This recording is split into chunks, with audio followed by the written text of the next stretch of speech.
Әй, болашақ жар, аяулы ана.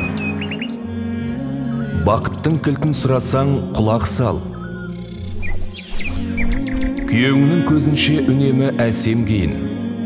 Ол үшін ғана хош естенуді әдетке айналдыр.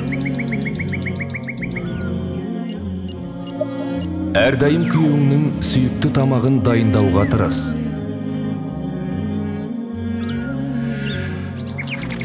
Оның ұйықтайтын уақыты мен тамақ ішетін уақытына сақ бол. Оның кемшіліктерін басқа ортада жасыр. Ол үйге қуанып келсе, қамығып қарсы алма. Ал қамығып келсе, қабағы ашылғанша қарайлап сөйлес. Қанша дүние тауып келсе де, шүкіршілік етуші бол.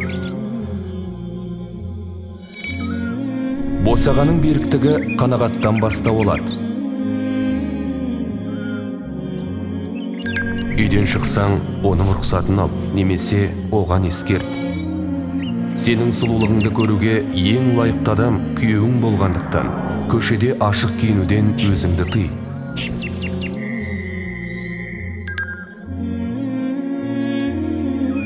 Күйеуіңді разы ететін амал саған құлшылық болып жазылатынын естен шығарма.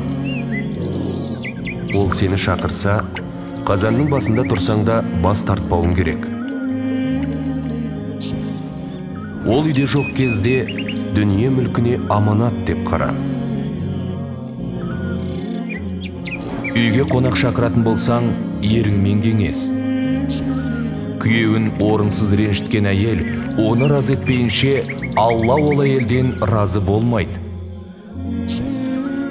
Араларыңдағы сырды сақта. Әр алыптың артында әйел тұрады деген бабалар. Ол бар тапқаным бала шағама бұйырса деп жүргенін ұмытпа. Балаларыңның көзінше әкесін құрметтеп, өзі жоқта тек жақсы қасиеттерін айт. Күйеуін тыңдатқысы келген әйел, оның айтқанын істесін деген. Мен ешқашан сенен жақсылық көрген емеспін деп айтушы болма. Еркек үйіне асықса, әйелінің жақсы адам екенін білеміз. Ерінің қабағына қараған әйел Алланың назарына ілінеді. Аллах елшісі оған Аллахтың игілігімен сәлем болсын. Егер әйел 5 уақыт намазын оқса, Рамазандағы оразасын ұстап, намысын қорғап, күйеуіне бағынатын болса, жәннатқа қалаған есігінен кіреді деп айтты.